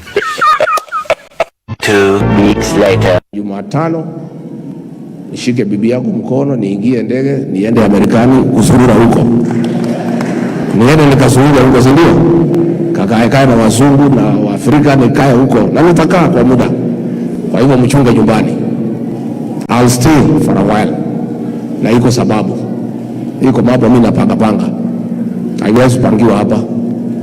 Inaenda Ruto League. Wewe Weruta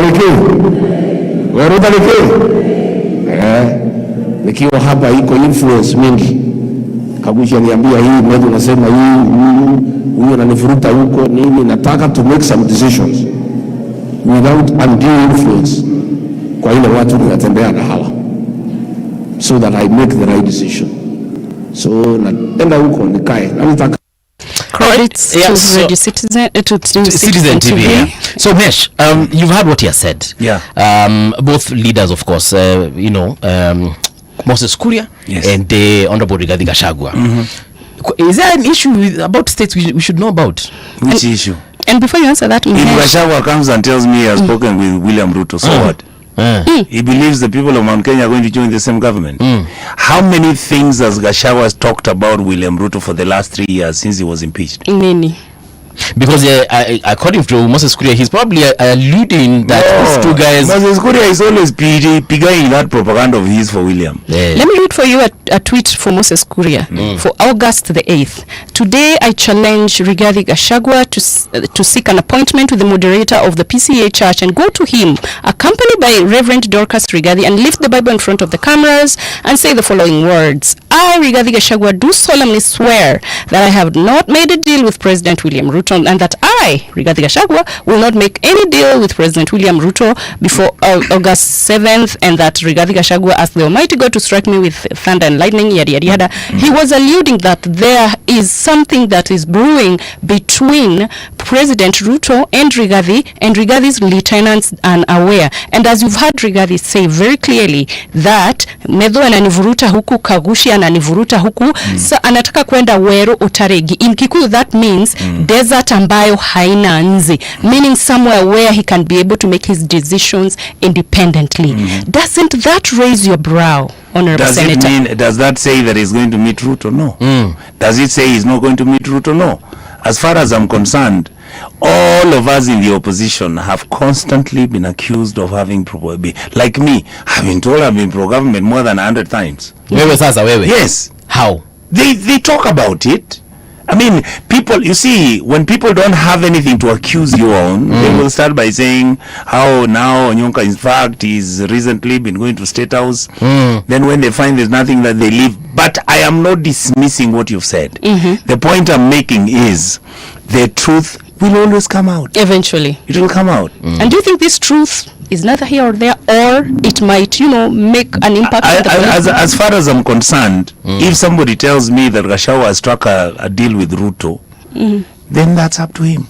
That's his business. That's his business. Back to the issue. Just like, let me put it this way. If somebody calls me, and by the way, there is nothing wrong with Gachagua having a deal with Ruto. But you must have people who discuss that deal and bring it to the community for the community to tell you. Because Gachagua keeps talking about the community in Wamurima. Is he assuming he will not consult them to tell him which direction he's taking? Especially considering that's what made him get impeached. Absolutely. So my logic is very simple. It is up to him to decide whether he's going to again betray the people who trust him most. Just the way I ask myself, am I ready to betray the people who have trusted me most? And my answer has always been no. The temptations have always been there, and yet I've always said no. 200 million was even more. 200 million. The time they floated 800 million, I said, hiyo sasa taenda Australia ama ni wapi? Then I said, it means you can't say anything. You will always have to say how Ruto is a great guy. Utapata table manners, you keep quiet while eating. Of course, you have to keep quiet while eating. You must now be even more hostile, worse than Kaluma. You behave like Gladys Wanga. You want to beat everybody else who is going to talk about how Ruto is a thief. You tell people you can't step in Kisii. You tell people they cannot step in Kisii because Kisii has its honors. So essentially taking those deals is like clipping your wings. You can't fly anymore. Fly where? When you're eating, you can't fly. You don't fly. Let's get back to that issue of Honorable Didi Nyoro. Yes. And you said that you said some things. You've said something that he's missed the mark. Right now, because you've been in politics longer. Yes. Is he cooked ama he's almost cooked ama we shouldn't be too worried about it? Thank you. You see, to me, Didi Nyoro is a person who is highly regarded in Central. He's somebody who has been doing what many members of parliament don't do, whether it means you're talking about being given state resources and utilizing them. He has been in committees in parliament that control money. He has been somebody that people have high regard for as a young person, because very unfortunately, Kenyan politics is tribally based, and as a result, so you find everybody, like now, many members of the Kikuyu community are confused with the brashness and the craziness of Rigiji, and then you bring the suavity and the polish and the polish of Ndindi, and him coming out showing that he actually understands even the letters and he's a very bright guy. What do you do with Ndindi? My argument is very simple: the ground will determine. Yeah.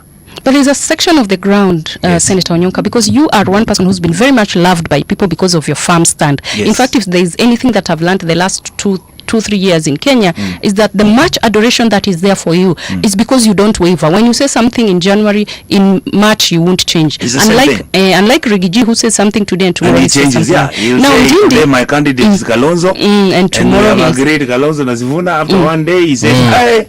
So that's why I was saying, let him go to America. He needs to open up and go through sauna. He jokes the way you use that one. Kamassage kidogo. Achangamke akili. State Department or Rampa Security. Akshafikiria, and also another thing, you know, America is a very interesting place. There are people who will be attending Rigiji's meeting. Make sure you're running away from this mic. There are people who, there are people who, no, just return it up. Okay. There are people who would love to attend his meetings, and they're going to ask him questions about how he's a tribalist. Rigiji is not a tribalist. He's a consequence of this politics in this country that we have deliberately mismanaged and messed up the DNA. As a result, we are trying to configure what to do with a country that already was in the process of wanting to take off. We have gone back to where we were 20 years ago. Okay. The chaos that we witness in Homa Bay. Yes. Why do we have to go back to that time, or that kind of violence, electoral violence, political violence, and especially in the last couple of months heading towards 2027? Why are we doing this? I will start by saying this. To be honest with you, most politicians do not know how to handle the Sifuna story. It is overwhelming. It is incredible. The crowds are not normal. I can tell you today, those crowds, and I've been in politics for 20-something years, people coming into a marketplace, and it's not, you see, there were times, I know, sometimes when we are hitting at each other and we tunachongoana kisiasa, you think people think that the money that Sifuna is collecting from those women in the market, that it was set up for optics. Sifuna was being stopped not to leave. There were people who were telling him to stop collecting that money. And those villagers told him, Kijana, you have no money, we'll give you our money. In fact, they are waiting for Sifuna to be declared presidential candidate. Yes. And they have said some of them will sell their shambas. It's not, it's an emotional journey. It's the way you have Dr. Fred Matiang'i in Kisii. We are not being tribal. You see, I've been telling people this, and they seem to miss what I say. There's a difference between community nationalism and tribalism. Community nationalism is when I am bringing out the best in me without necessarily disadvantaging anybody else using my community or rather my tribe. In other words, I do not want anybody to give me a job before he gives a Luo, if the Luo is better than me or a Kikuyu is better than me. But I'm demanding that even when you are looking at that opportunity, I would want you to give me a fair hearing. I want you to understand that I'm entitled to this thing called Kenya, and this thing has nothing to do with me saying you must give me this job because after all I'm the best. No, I am just saying consider my position, and that is I'm entitled, I'm a stakeholder, and I'm a person who deserves to be treated better than I have. And for us as the members of the Kisii community, Matiang'i is now on the table. He's on the table. His name is being mentioned. Before, when did you hear somebody from Kisii being mentioned? 25 years ago. Now it's another 20. It's a cycle. Great things in Kisii take place every 25 years. Many people don't do that analysis. That is it. So Matiang'i is not necessarily a creation of anybody. It's a consequence and a coincidence of the generational and cultural development and economic development of the community. The Kisii community is saying our population is at number 4 or 5. We don't want you to advantage us against number 1, 2, 3, or even number 6 or 7. What we are saying is make it equitable for us. Make it fair. If you are considering that this is what you want to do, make sure that you include me or you include us. But Mheshimiwa, there's something you said about Rigiji not being tribal. Yes. If I compare how you speak, and I'm not saying this because you're in studio, if he were here, I would say the same thing. If I compare how you speak, in all your speeches, I've gone through a lot of them before this interview. Yes. I've not seen you somewhere saying do not touch Matoke land or something. You've not created a connotation, and let alone that even Matiang'i himself, at no point has he ever spoken about the superiority of the Kisii people, and everybody knows the Kisii have a very huge population. The reason why you are trying to compare that is fair, but again you shouldn't. I'm very different from Gachagua. I am more experienced than him. True. I've been in parliament. I was elected once. Then he came in as a vice president. He was Uhuru Kenyatta's PA. He has literally spent most of his time in central Kenya politics. And he is somebody who deliberately pricks the system because he understands the weaknesses of the system. Now, in the process of pricking that system, is in the process of talking about Gachagua has methodically, systematically gone with a scalpel as if he's operating a patient, and he has picked what exactly is wrong with Kenya, and he has then picked that thing that is wrong with Kenya and he's magnified it, and his people have said, now we think you understand what our problem is. The only thing is, I don't know whether they agree with him that he has the solution to the problems that Kenya has. And this is my analysis. That's why you find sometimes we say Fred Matiang'i may actually have what to do with Kenya. That's why we would need him to be in government. Yeah, because he's a nationalist. Exactly. To me, when I listen to Sifuna speak, you will find Sifuna is speaking at our level, that level, knowing that we are not going tribal. He's not speaking Mulembe. He's not speaking Mulembe, but you find his cohorts are screaming, because they want to be elected. That is the reason why they're talking about, I want Sifuna president. You're right. Instead of them saying, look, we think we have a good candidate, please consider him. In other words, let's not threaten anybody. Let's make anybody feel that we are going to repeat the same mistakes again. The reason why a lot of people will comment and criticize Wamunyoro is because they think he is too harsh, he's too brash, and if he comes into power, he's going to repeat the same mistakes. And we are saying, by the time we are going to discuss and agree on what Kenya is going to become after these elections, it has to be less tribal, because the presidential appointments are going to be agreed upon. If, like you notice, Gachagua said, Kinamose Wetangula negotiated 30%, Nani negotiated this, everybody negotiated that. Is that the narrative we want to use again? Is that what happens to those people who are not on the table? In a nation of 45 In a nation plus. of 45 million. Am I comfortable if Fred Matiang'i became a president, then I'm comfortable for him to fire everybody and employ only Kisiis in DOD and employ only Kisiis in Ministry of Health?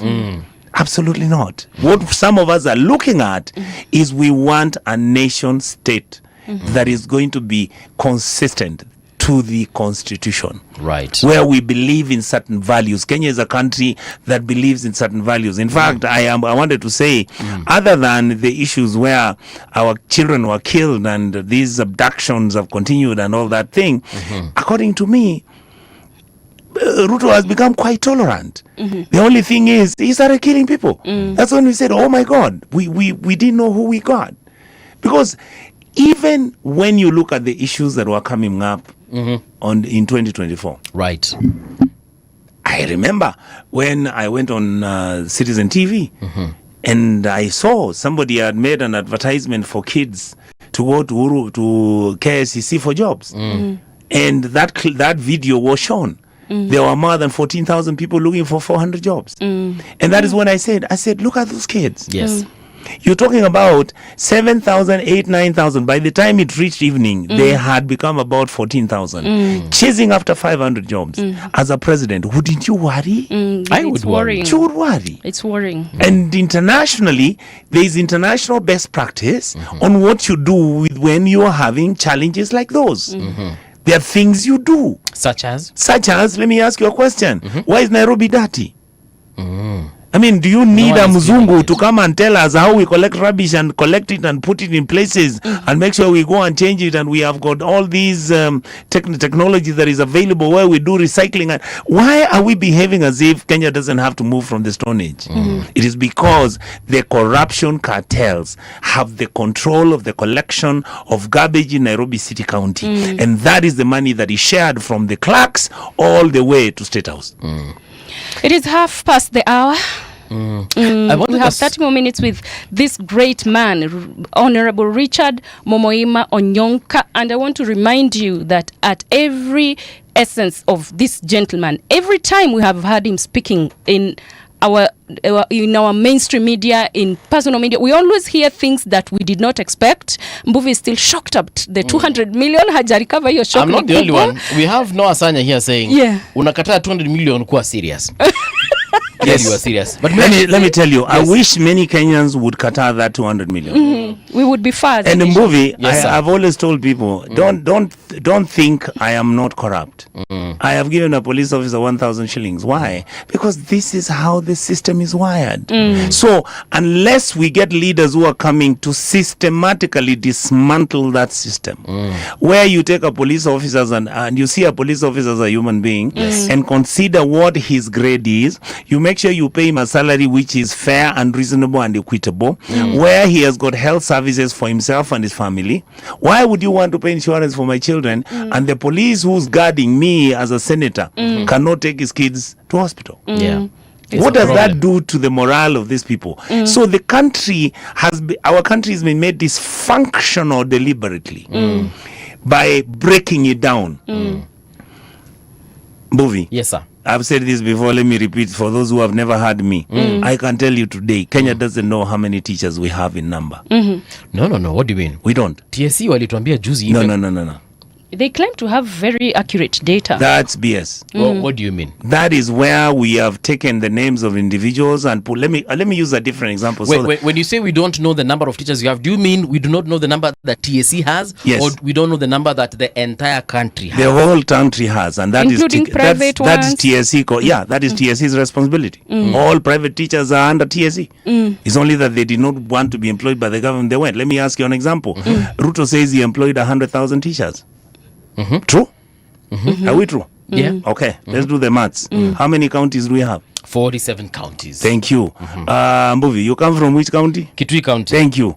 Let's assume that you had 100,000 teachers under normal circumstances. Let me not even ask you do I need to open the calculator because that's where I am right yes. now? So take me 100,000 teachers. 100,000 teachers. Remove 47,000. That means you are employing 1,000 teachers in every county. I'm giving you 1,000 per county. Okay. How many wards do you have in your place? Okay, so I will take the number. If you give me 1,000 teachers in Kisii County, I have 5 wards. That means in those 1,000 teachers, 9 sub-counties, 9 constituencies. So I should give every constituency 100 teachers. Every constituency has got a ward. Several wards. Like Kituru Chache South has got 5 wards. If you take 100 teachers, divide by 5, how many? 20. All right? For every ward. Now, if I go to Kisii today, I have got 450 wards. Okay. So 450 wards multiply what every ward was getting. Are you with me? Those teachers, if today I made an announcement and said, can somebody give me the teachers who are employed by William Ruto? You only get 2. So even 100,000. So where did those names go? Those are the names that go and create fake employee lists, which get out the money from the treasury, and these people are paid. This is concerning. All right, and this is the money that is shared by the boys. That's why the Ministry of Education has got 790B. That is what Kenya had when Kibaki was president as his budget for the military, for the teachers, and the population was only 43%, 43 million. So nobody's going to tell me that the population during Kibaki was less than what it is now. So what are we going to do about Number that? two, the reason why you have a problem with capitation is because the schools, why are we not geomapping, using geomap technology to know where every school exists, so that because those schools are actually our polling stations. Because if you geomap that card, if you geomap the school which exists and you get the KIMS kit, the technology is automatically supposed to show you where that polling station is. Yes. We can't do that because that's how we steal elections, by creating polling stations of fake schools. Wow. Mwesh, you know all this and you have been very quiet on that. I've talked about it severally. What do we Everywhere. do about it in Senate and in Parliament? What in, can we in, do? in Linda Mwananchi, we are working on what we are going to do. That's why we have called the conference on October. And I can tell you, chances are the guys will bring goons, because this information, this is what we want to break down for Kenyans. Why are you not able to tell me, for example, how many names of how many nurses do we have in the Republic of Kenya? Go to every county. Counties are the ones which are employing nurses. Why are we not able to have a nationalized system of data collection that can tell you which nurse is existing, where the nurse went to school, which grades does the nurse have, what qualifications they got, which hospital they serve, and when was the last time they had a malpractice, so that if you wanted a good doctor or a nurse, you can find them. But I thought this lists are with like... Those are the lists that governors use in their counties to create fake payrolls. Ghost workers and payrolls. Ask every county in the Republic of Kenya, why have they never done a biometric registration of all their workers in the counties? Because that's how they siphon off the money from the county government kitties. So indeed we did devolve corruption. Absolutely. It is, the whole country is broken. That's what, when Sifuna says that we need to fix the software, that's what we mean. And so how are you going we to know? thought Kenyans understood, because you can't change that system, because Ruto picked that system and amplified it and make it even better. There's a very serious question for Linda. How are you going to work through that? How will you know that some of these people that are with you in Linda are moles from government that are coming to fragment you and dismantle? How? What parameters are we using right now to ensure that Linda, as an opposition arm, will actually heal us from these very bad wounds that we are suffering? Linda is not going to heal any wounds you are suffering. Linda is going to come in as a platform that is of people who are willing to sit down and technically say, we have to fix this country. Some of us in Linda, there are some who are like, the other day, I don't want to say where, one guy said, for me, if you guys take over leadership, the first thing I want to do is basically I'll be managing the committees, I want to manage this, I want to be a billionaire by the time I'm 34. And we told him, chances are Sifuna might give me the job of imprisoning thieves. And I told him, I'll start with you. I'll start with him. Oh yes, we will be fair. We will not accuse you. We will send you the report which people get, that we know you've stolen this, you've stolen this, you've stolen this. Can you please come, let us discuss this. We will still give you an offer. We say we'll give you another 2 weeks. Come and tell us what you're going to do. You know what this thing is. This man, we are going to reclaim stolen properties and stolen public money. We know whose two are stolen. Everybody knows. We Auditor General, look at the reports he has. She has. Look at what the control of budget says. People are waiting. Some of them do not spend county government money. They then make sure pressure is put on the control of budget so that she doesn't act her job. So the poor lady is put under pressure so that she goes on holiday. And then they get somebody in her office to release the money, paying friends of the executive. There's something that has been said in the last couple of days on this issue of post 2030, the vision that we haven't really given a name, that it's a campaign tool. But I've spoken with economists, and they're saying it actually makes sense for us to have a plan for the future, because 2030 in the next 5 days. How can you have a plan when everybody's stealing everything? Which plan is going to work? Why are you having a plan? Kenya's plan is to say we stop corruption. That's it. Which other plan do you want? But surely we need a blueprint. Which blueprint? They have been there since independence. Why have we never moved? Why don't we have clean water in Kisii after 60 years? Why are we not able to educate our kids? Why can't we get a syllabus that makes sense? If I give you the list, the places where the discussions I'm having with teachers groups, they're saying we are bringing in children who can't read and write. Oh yeah, which blueprint? We have had these issues. The problem is very simple. Books are bought because it is a business transaction. People in government share the money. Why are we allowing private companies to produce books and yet we have the government printer? Why can't the government printer print books for all the counties? We can buy 70. We can buy 47 government printing machines, take them to the county governments, and the government will be printing books for people. It's because that is where people share money for books. So all of these projects we are seeing, they're just why are parents buying books and everything is online? Why? It's because people are sharing money. I mean, Kenyans just have to be realistic and honest with ourselves. Every single structure that was set up, which benefited our country at some point, has been broken and it has become a finance cow. But surely, Mesh, again, I say, there is no way we cannot not have a vision, a blueprint. For what? Economic. Which economics are you doing when 136 billion is stolen and nothing is done? I think essentially which blueprint do you want me to discuss? My only blueprint is corruption, stop corruption. I want you to, that's it. And because Linda is working towards that, we still need to have a blueprint of once you've sealed all those loopholes and all those small orifices that there's pilferage running through, then now you need to take steps. So would you mean that when you take power, you'll do another vision? No. 2060 or you'll follow the one that's there? The one, we just use the constitution. The PFM Act has been thrown out the government window. You allow the president to to borrow money without parliament approving. The money comes. Previously, when we borrowed money, what did we do with the money? We took the money into projects which are already pre-listed.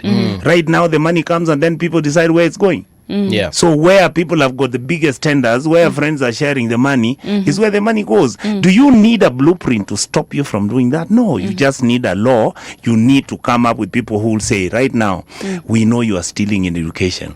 We know all governors are stealing on source money, on source revenue money. How can Nairobi collect 21 billion shillings a year of on source revenue, the biggest economy in Kenya?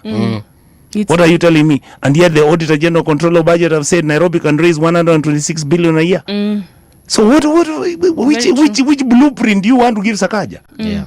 Which books do you want me to go and give him to read about economic development and growth? What can the Senate do right now? Nothing. It's compromised. Where are we? You have to vote out everybody and start afresh.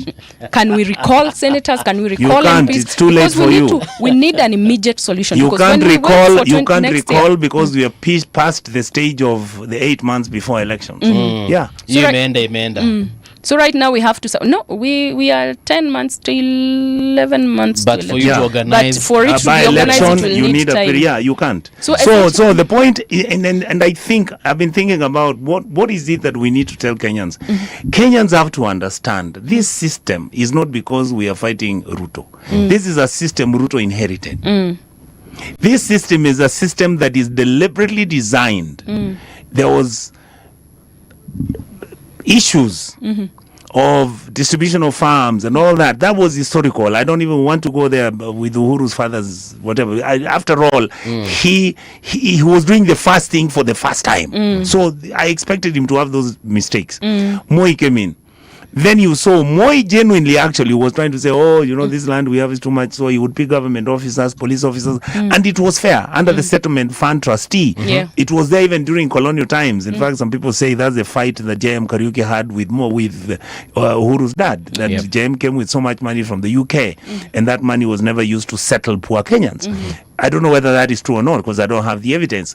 Come to Kibaki. Kibaki minimized the corruption levels, but you saw. That is when the Anglo leasing started, and it wasn't a lot of money, 19 billion. Right now looks like chicken feed. Now people want to steal 400B. People want to steal 400 billion. If you look at Uhuru's time, and I saw somebody saying, if we want to go and count the scandals which were in Uhuru's place, if I go to my phone and read it here, they will go to the toilet and not come out.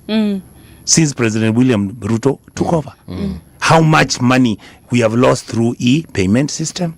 How much money we've lost through the Eurobond, which President William Ruto, as we speak, has gone into debt of 4.5 trillion shillings in a period of 4 years, and yet Uhuru actually got us into debt of 7 trillion shillings in a period of 10 years.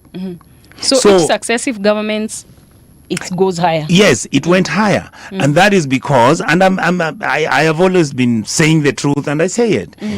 I don't think Uhuru Kenyatta was a saint per se, but he minimized the corruption that was taking place. You can pick and say, oh, this was started with this can be seen. You can, you can pick these things. William talks about the houses. Where, what did he do? He supplied the materials, supply the stones, supply the sand. What else? The chumas. I'm told he has not even paid Devki. Devki said William should be president for 40 years. I'm waiting for Devki to hear what he's saying. He still has not been paid. It's a quarter. What are you saying, that whatever he supplied money hajalipwa? Lakini chums zishatoka serikali zimelipa mtu ambaye alisupply. That's why we have pending bills. But nasikianga hiyo kitu na serikali inakuanga very common. Bas. That's why we have supply somebody else is paid. Sio nalipwa. Mesh, let me ask something about Kindiki, the professor, because right now we know we've seen ODM saying that they really want this second in command position. We understand it's just a way of negotiation. But where does that put Professor? To me, in your humble opinion, I'm asking your opinion as a politician. I think Kindiki has, the way I know him, he has tried his best. Kindiki was never really a politician. He just used his good name. He's a scholar, came in. Senate. From Embu, he was in the Senate.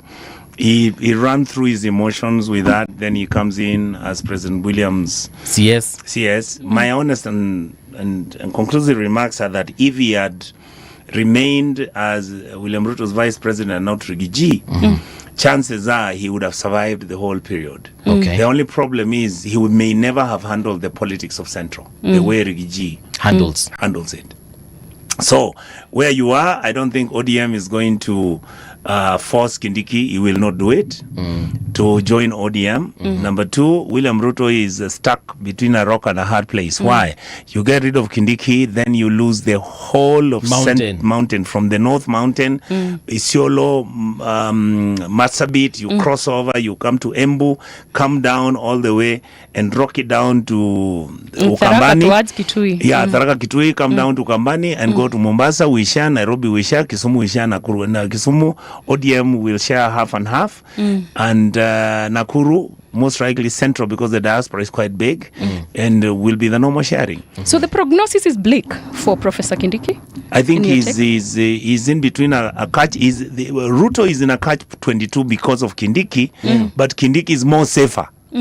Because if Ruto gets rid of him, the consequences and the problems are bigger than if he left him on board. He can wait until next year, then he fires him.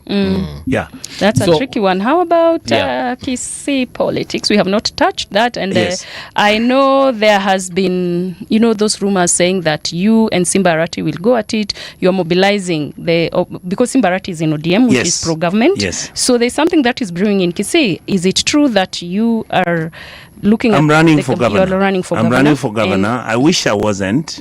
I believe that Simba has underperformed, disappointingly, because I really, really supported him.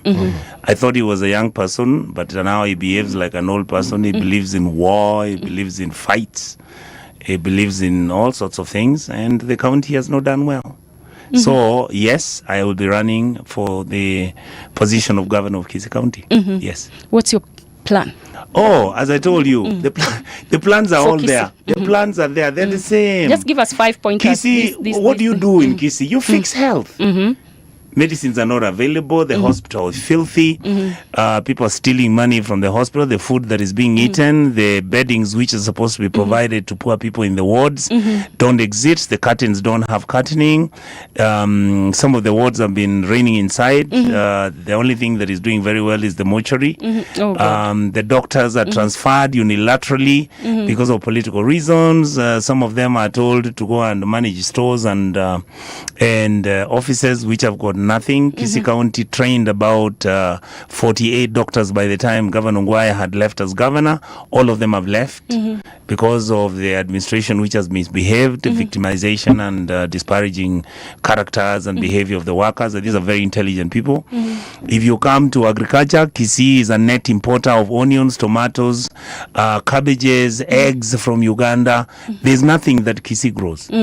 So as a governor, There's nothing that Kisii doesn't grow. Matoke, you can't call that much. You know, you guys give us all the credit on Matoke as if it's gold. It's not. It is a tiresome.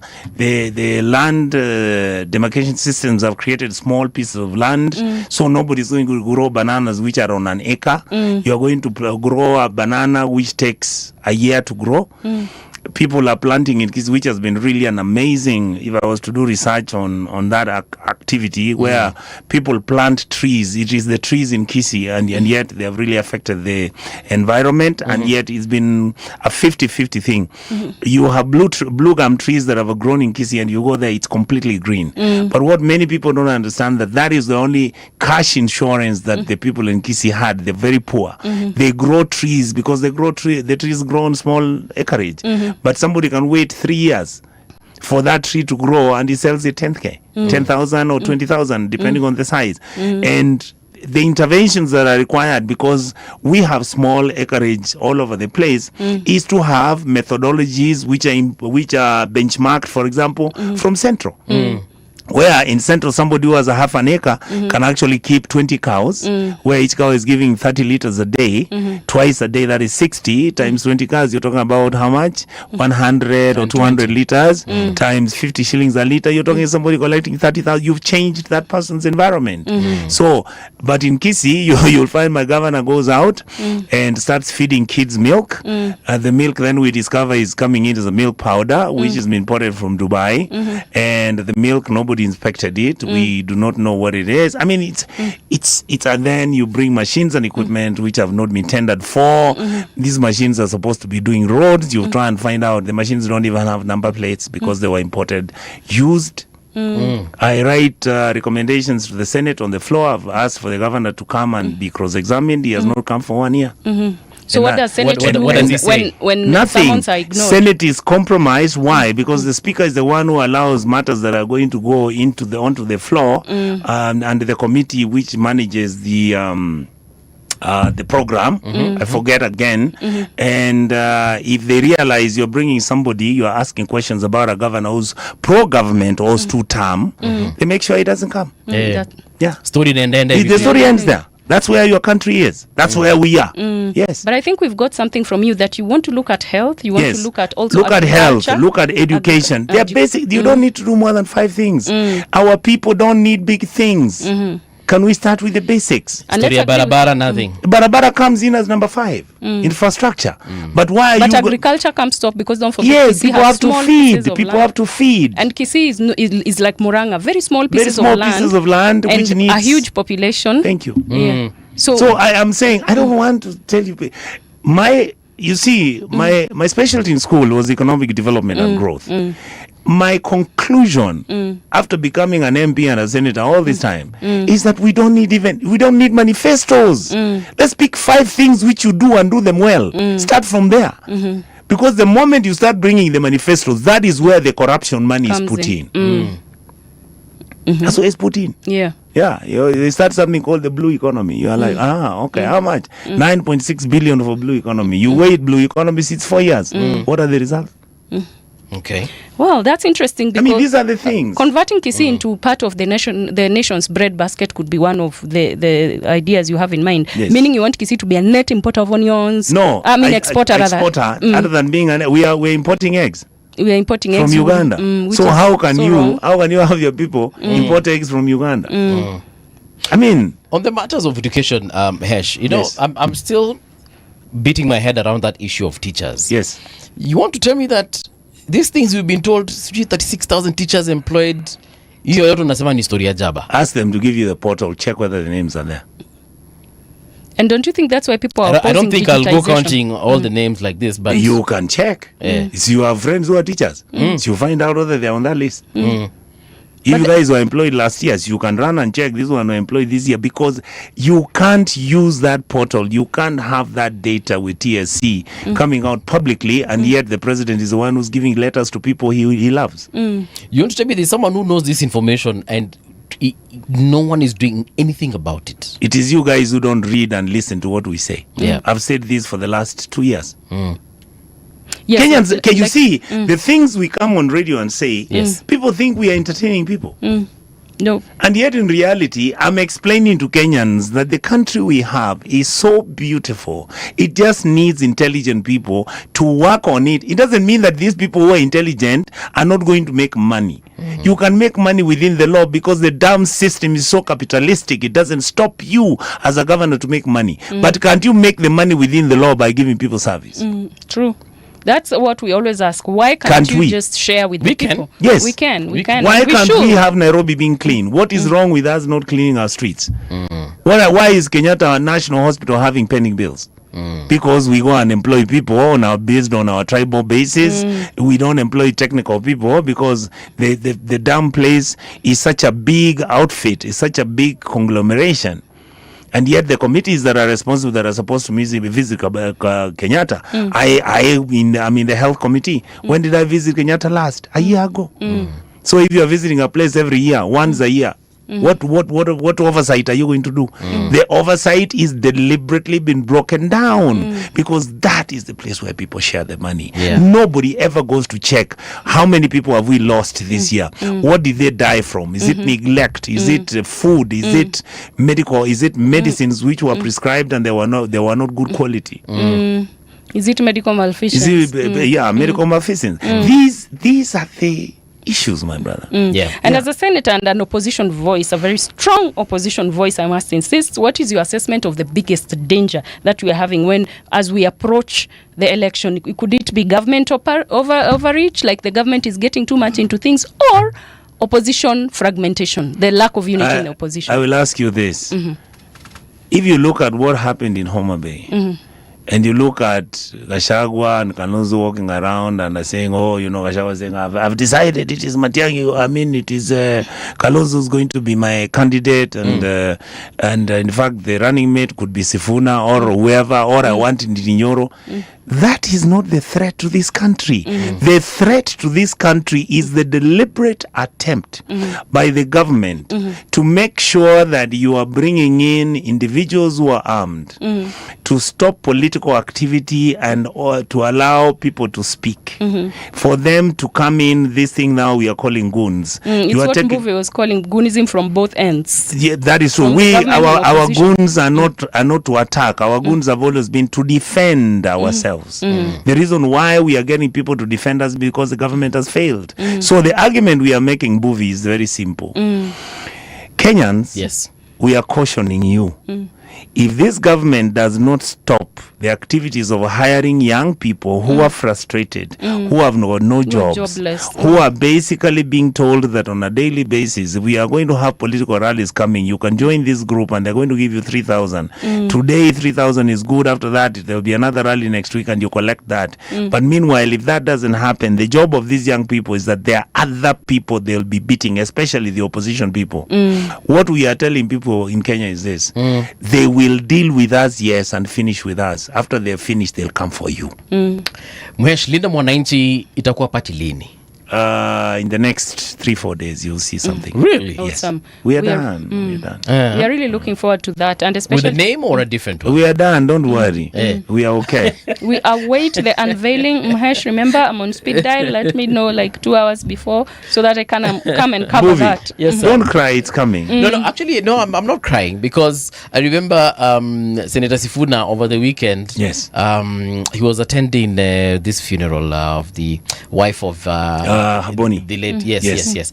Na akasema ya kwamba a rose is a rose by any other name. Yes. The smell is still there. It's still there. So maybe for me that was a hint that even if we don't call ourselves Linda Mwananchi, Yes. even if we call ourselves Mwananchi Linda.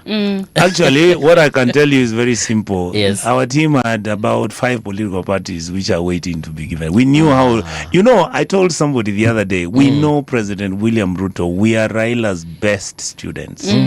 Ruto was on top of our class, but we have discovered he's a low achiever. He's also He Raila's never learned anything from Raila. Him is a dealer, he's a broker, he wants to be rich, trillionaire, he wants to fly to Monaco in a jet. Some of us don't give a damn about jets. Now, for the folks who were in ODM before and they now are gonna be joining Linda Mwananchi, it's a bit straightforward for you guys. Yes. But you guys have got a lot of folks from Jubilee, Wiper, and many other parties. Yes. How are you going to handle We that? are coalescing. We are going to be a coalition. In fact, the coalition, we want it to be known as the Linda Mwananchi coalition. Then Jubilee comes in. If Rigiji wants, he brings the DCP. If Nani came with this thing of his, he brought in Nyoro, it comes in. PPK. Yes, Mzee Kalonzo gives us his wiper. Then we bring all, it's just going to be, that's how coalitions are formed. What is the Mudavadi factor and how does it play? Is he an issue? For us. For the country in general, for both sides of the political Musali has been overtaken by events. Overtaken by events. Even this rumor that he's being groomed for 2032 and that Ndindi Nyoro was being groomed to be his deputy in 2032, is it just hearsay? Stories are jabba. There was nothing Stories solid in Stories are jabba. Because if you recall, during the earthquake, when he joined, when ANC Let me ask you they something. started that rumor. Let me ask you, which election has Musali ever won?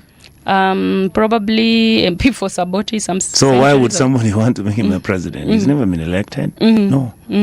All right. He's he been lost. around. He has served as vice president Moi for 2 months. Yeah. And he left. If he can't run for president, and he's always been a deputy hanging out here, he has done. He's my friend. I always tell his friends to tell him, let him go home and retire peacefully. Even people like me, I may have one more term or something. Yeah. I listened to him yesterday on TV47 and he looked like a confident man. He looked like there's something he's planning. It's only us he's not telling. There's nothing he can plan that is substantive. He has never won a governor with his party, nor MCAs in his party, or anything in Western. So you don't feel he can be sponsored? Which one? Sijui nakuuliza wewe ndio unakuuliza parliament. Me I used to be a Ford Kenya guy and I'm ODM. Which seat? Tell me which seat has ANC brought? Hamna mtu yote ANC. Which one? Nothing. I've not seen it.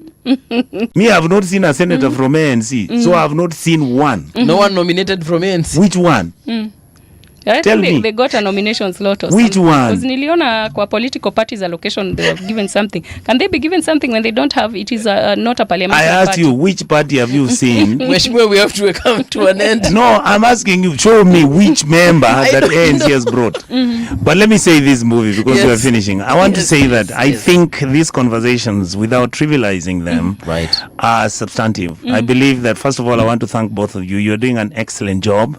Our job is to make sure that we educate people. Yeah. And I am happy being a Kenyan, especially a politician now. Why? Because within the East and Central Africa region, this is the only country that I can come here and talk about government and mismanagement and everything without of course this is I work with 3-4 people to make sure I'm not blown off the air, but the truth is we have a good country, and the truth is this country can actually go to the next level. It is just our bad behavior that has made this country not take off. We love to steal public money, we mistreat our poor people badly, we have mismanaged our education. Imagine, the Rwandese government has stopped private schools. And now all children in the republic go to public schools.